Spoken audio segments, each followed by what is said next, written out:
अस्सलाम वालेकुम व्यूअर्स। आज मैं आपके साथ ग्रीन फॉडर का एक्सपेरिमेंट शेयर करने लगा हूँ। यूट्यूब पे वीडियोस आपने देखी होंगी कि आपने गंदम के दानों को भिगोया, 24 घंटे बाद आपने ट्रे में ट्रांसफ़र किया और एक बड़ा ही अच्छा सा खूबसूरत उसमें जर्मिनेशन स्टार्ट हो गई, स्प्राउटिंग होने लगी। तीसरे दिन चौथे दिन कोई 4-4 इंच 5-5 इंच लंबी घास बन गई। ऐसा नहीं होता दोस्तों, इसमें फंगस भी लगती है, बड़ा कुछ होता है। उन्होंने अगर 10 दफ़ा ट्राई करके एक बहुत अच्छा जो रिज़ल्ट आता है वो आपके साथ शेयर करते हैं। हम भी एक्सपेरिमेंट करके देखते हैं कि इसके क्या रिजल्ट्स आते हैं, कि देखते हैं कि इसमें क्या क्या प्रॉब्लम आ सकती हैं। ये मकई 150 ग्राम है, गंदम 200 ग्राम है और बाजरा 150 ग्राम, ये भी 150 ग्राम। ये जो दाने ऊपर फ्लोट कर रहे हैं ना, इनको ज़ाया करते हैं क्योंकि इसकी जर्मिनेशन होनी नहीं है।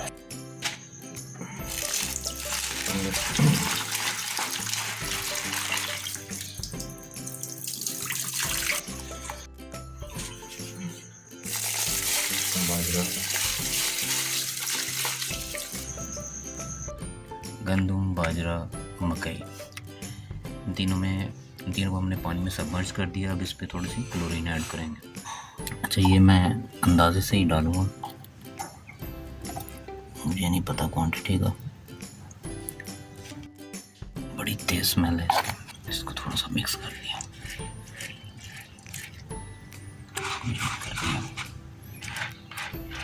इनको हम रखेंगे ऐसी जगह जहाँ डायरेक्ट सनलाइट नहीं आती।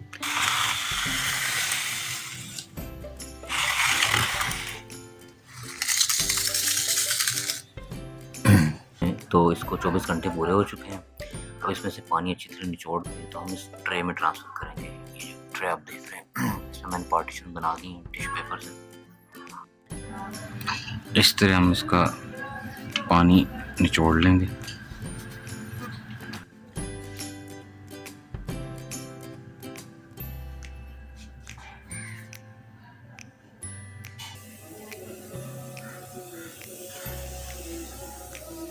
आज इसको चेक करते हैं जी। इस वक्त 5 बजे का टाइम है तकरीबन। ये जी मकई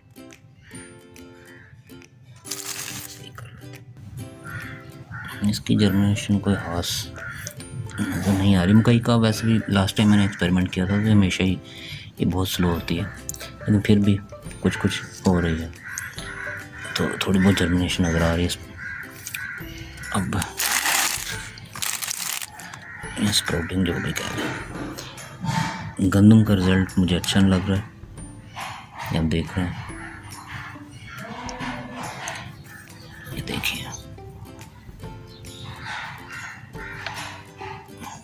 स्प्राउटिंग हो रही है इनकी। व्हीट ग्रास कामयाब रहेगी आई थिंक।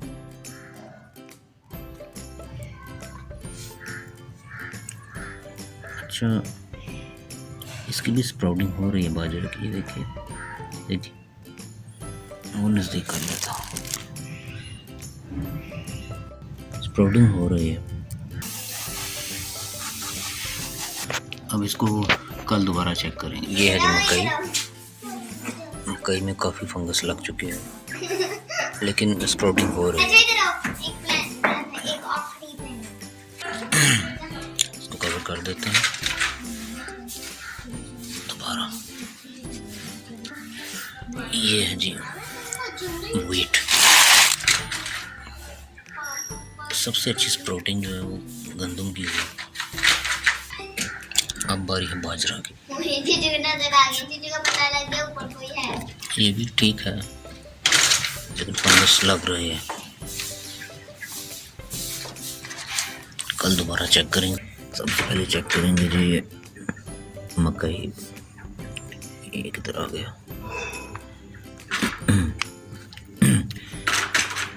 आप देख सकते हैं मकई में बेशुमार फंगस लग चुकी है।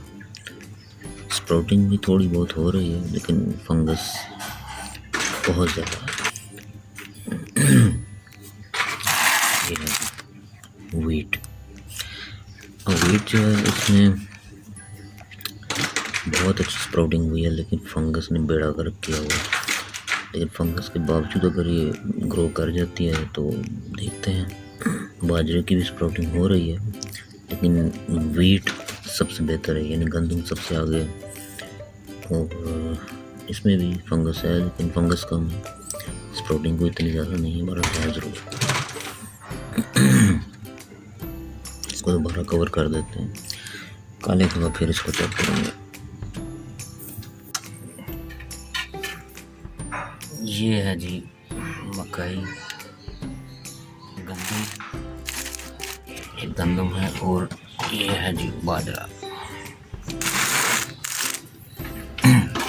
आप देख सकते हैं कि जो मकई है उस पर भी फंगस का राज है।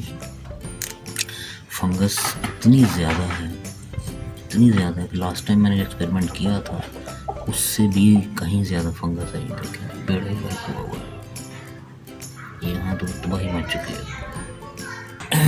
यहाँ बाजरा में एक साइड पे स्प्राउटिंग हो रही है, देखते मेरे मुर्गे का काम, तो कल चेक करेंगे फाइनली। जी व्यूअर्स, हमारे ग्रीन फॉडर के एक्सपेरिमेंट का ये फाइनल डे है। इस एक्सपेरिमेंट से जो हासिल हुआ है वो ये है, आप पहले मैं आपको क्लोजअप दिखा दूँ। ये देखिए फंगस से सब कुछ तबाह बर्बाद कर दिया। अब इतनी फंगस आई किधर से?